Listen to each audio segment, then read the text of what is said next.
Assalamualaikum warahmatullahi wabarakatuh. Halo teman-teman semua, balik lagi bersama saya Nisha. Nah, kali ini kita sudah memasuki bab 6 yaitu Basic Configuration.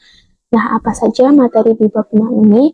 Yang pertama ada konfigurasi hostname. Oke, langsung saja kita akan masuk ke materi yang pertama yaitu konfigurasi hostname. Nah, pada hostname ini atau router identity atau yang biasa kita sebut hostname digunakan sebagai pengenal atau identitas mengenai router itu sendiri. Nah, setting hostname bisa dilakukan secara GUI maupun CLI. Oke, di sini kira-kira jika kita menyeting hostname dengan menggunakan CLI, dan di sini ketika kita melakukan setting hostname dengan menggunakan GUI. Oke teman-teman, di sini saya sudah masuk ke Winbox-nya. Lalu kita akan ubah ke tampilan GUI terlebih dahulu, atau kita akan praktekkan yang pertama yaitu tampilan GUI. Buka menu sistem, kemudian klik identity. Lalu pada identity ini kita ganti menjadi RP atau yang biasa kita sebut router board. Kemudian jika sudah, kita klik apply, lalu kita OK. Nah, perhatikan di sini yang tadinya namanya saya di sini sudah berubah menjadi RP. Kemudian kita juga bisa melihat tampilan CLI. Untuk tampilan CLI maka kita dapat menggunakan new terminal. Oke, di sini kita Ctrl plus C saja ya teman-teman. Lalu kita akan melakukan verifikasi terlebih dahulu untuk mengetahui nama hostname kita dengan perintah sistem identity print. Oke, di sini saat kita memasukkan perintah sistem identity print maka dia memunculkan output RP. Benar kan teman-teman? Kita juga sebelumnya sudah mengubah nama hostname ini menjadi RP. Oke teman-teman, di sini saya sudah merubahnya dengan menggunakan komen atau perintah identity set name sama dengan RP Nisha. Nah, perhatikan di sini ini juga sudah berubah ya teman-teman. Oke teman-teman, di sini kita akan masuk ke materi yang kedua yaitu konfigurasi IP address. Nah, pada IP address kali ini kita akan belajar membuat IP address pada perangkat router board. Kemudian setting IP address bisa dilakukan secara GUI maupun CLI. IP address ini adalah sebuah alamat yang mengidentifikasi perangkat di internet. Nah, di sini kita menggunakan tampilan GUI, lalu kita masuk ke menu IP, lalu pilih yang addresses. Nah, di sini kita sudah mempunyai satu IP yang dimana IP ini adalah IP bawaan dari ISP-nya ya teman-teman. Kemudian untuk menambahkannya lagi kita klik tanda plus ini, lalu kita ketikkan IP yang akan kita berikan pada Winbox-nya. Oke, karena pada interface ini terdapat 4 ether. Ada ether 1, ether 2, ether 3, dan ether 4. Nah, di sini saya akan menggunakan ether 2 karena pada ether 1 sudah digunakan oleh IP address bawaan dari ISP-nya. Kemudian jika sudah kita klik apply, lalu kita OK. Nah, di sini sudah terdapat 2 IP ya teman-teman. Oke, kemudian yang kedua kita akan konfigurasikan IP address dengan menggunakan tampilan CLI. Caranya yaitu kita buka new terminal, kemudian kita masuk ke menu IP address. Oke, kita akan memasukkan IP 192.168.77.1/24. Lalu tidak lupa juga untuk interface-nya teman-teman. Untuk interface-nya karena pada ether 1 sudah digunakan oleh IP bawaan dari ISP, kemudian ether 2 sudah kita gunakan tadi saat kita konfigurasikan IP address pada tampilan GUI. Nah, pada tampilan CLI ini kita gunakan interface ether 3. Kita cek dengan perintah print. Nah, perhatikan di sini kita sudah terdapat 3 IP address yang dimana pada urutan 0 ini atau ether 1 ini dia adalah IP address bawaan dari ISP. Kemudian urutan 1 dan Ether 2 ini adalah IP yang kita konfigurasikan pada tampilan UI. Lalu pada nomor 2 ini, pada Ether 3, ini adalah IP yang kita konfigurasikan pada tampilan CLI. Kemudian, untuk cara menghapus IP address, sebagai contoh, saya akan hapus IP pada Ether 3 ini dengan menggunakan perintah remove number. Nah, kenapa 2? Bisa diperhatikan di sini terdapat 0, 1, 2. Nah, ini adalah urutan IP address-nya.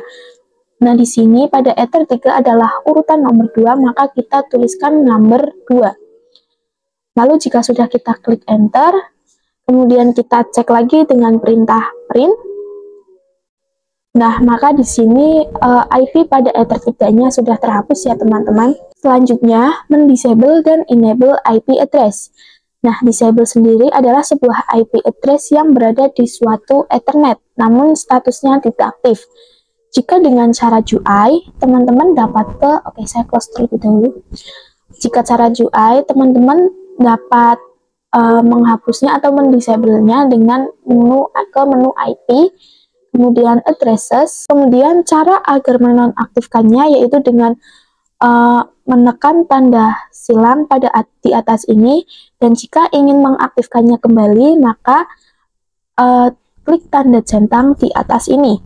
Misalkan dengan cara CLI atau menggunakan opsi disable. Kenapa nomor 1? Karena bisa kita perhatikan pada Ether 2 ini adalah urutan nomor 1. Kemudian jika sudah kita enter, lalu kita coba cek kembali dengan perintah print.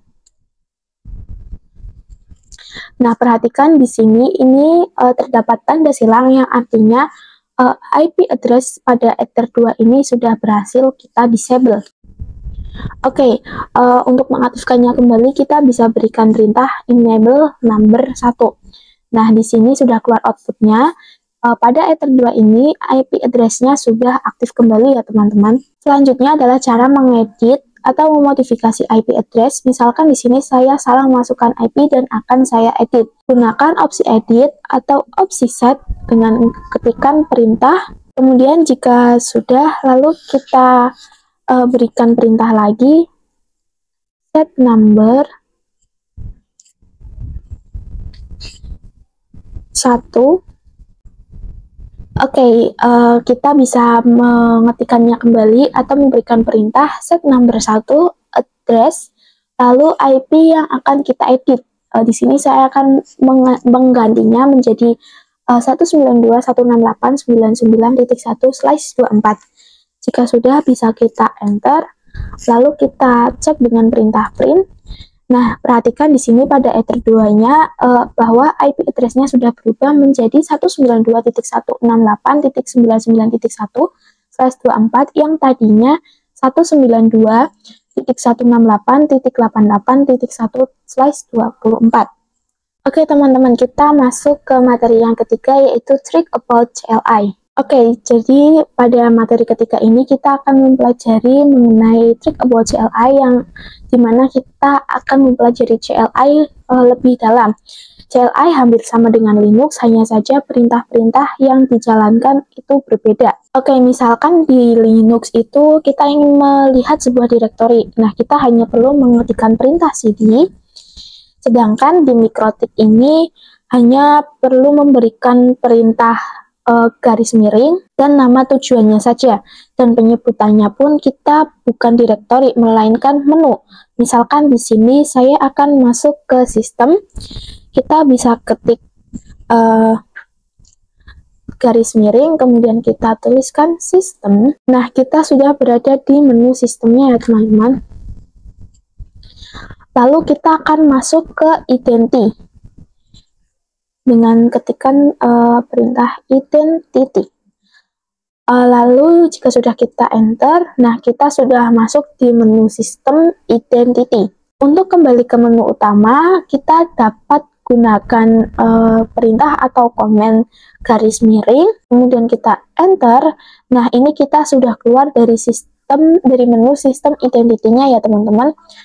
Kemudian saya akan mencoba masuk lagi. Kemudian jika teman-teman ingin keluar dari identity tetapi masih mau tetap di menu sistem, kita bisa berikan perintah titik 2 seperti ini ya teman-teman. Nah, maka kita sudah keluar dari identity tanpa harus keluar dari menu sistemnya. Lalu jika kita ingin melihat menu yang ada di dalam sistemnya, maka kita bisa klik atau ketikkan perintah tanda tanya seperti ini. Ini keluar semua menu-menu yang berada di sistem.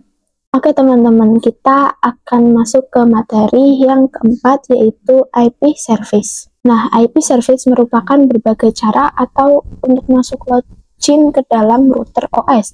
Dapat juga digunakan dalam membatasi user untuk login dari salah satu service dengan cara mematikan atau merubah nilai port pada service tersebut.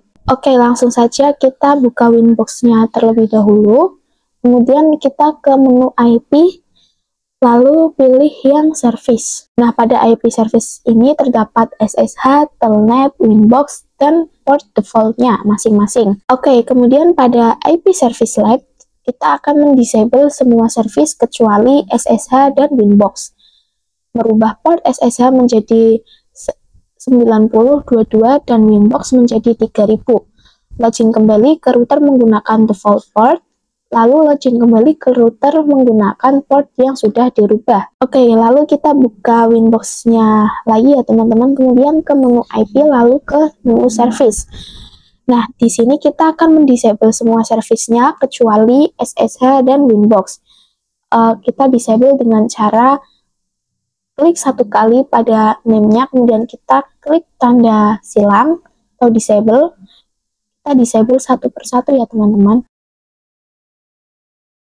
Nah, di sini sudah saya disable semua kecuali SSH dan Winbox seperti pada perintahnya. Kemudian kita lanjut akan merubah portnya. Caranya kita bisa klik dua kali pada portnya.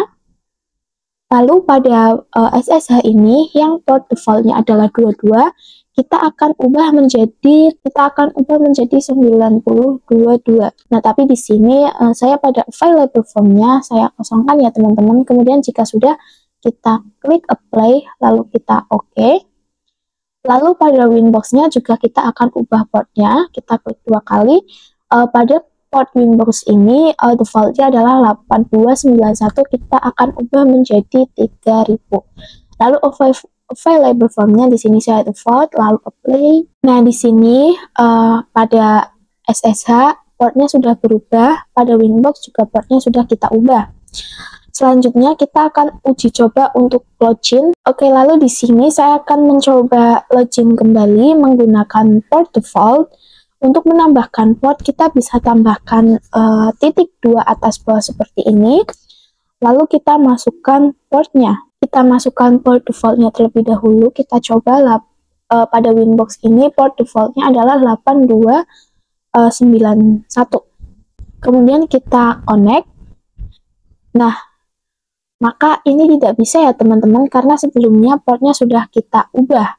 Lalu di sini kita akan mengganti portnya, yaitu dengan port 3000 atau port yang sudah kita rubah tadi. Kemudian kita coba login kembali.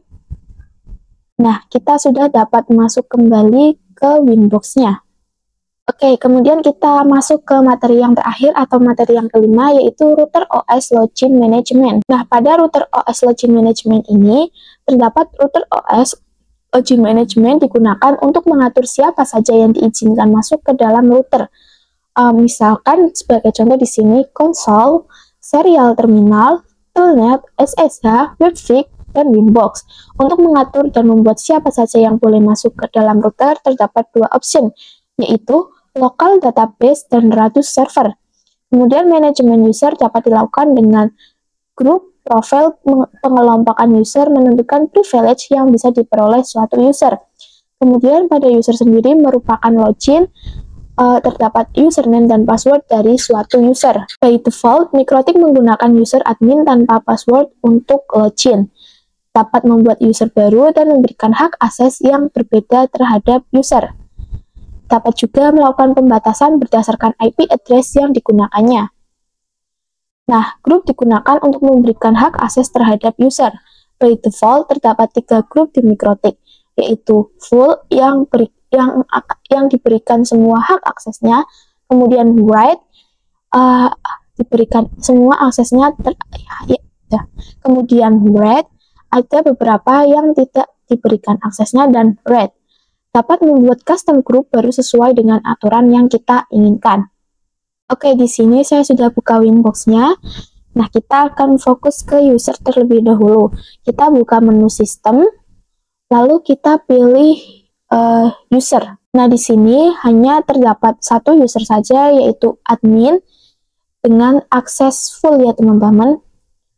Lalu kita akan tambahkan user baru dengan klik tanda plus ini. Lalu kita berikan nama user, sebagai contoh di sini saya berikan nama Nesya. Kemudian untuk grupnya atau untuk permissionnya kita berikan full. Lalu pada allow address kita juga akan berikan full ya teman-teman. Kita juga akan default. Jika ingin diakses oleh IP tertentu harus diisi. Nah, kemudian untuk passwordnya di sini saya gunakan 123. Kemudian jika sudah kita apply lalu kita oke. Nah, di sini sudah terdapat 2 user yang dimana kita sudah berhasil membuat satu user baru dengan nama Nesya dengan akses permissionnya full. Kemudian sebelum pengujian kita akan disable user admin dulu. Caranya yaitu kita bisa klik pada adminnya lalu kita disable dengan mengklik tanda silang di atas ini ya teman-teman. Nah, kini kita sudah berhasil mendisable-nya.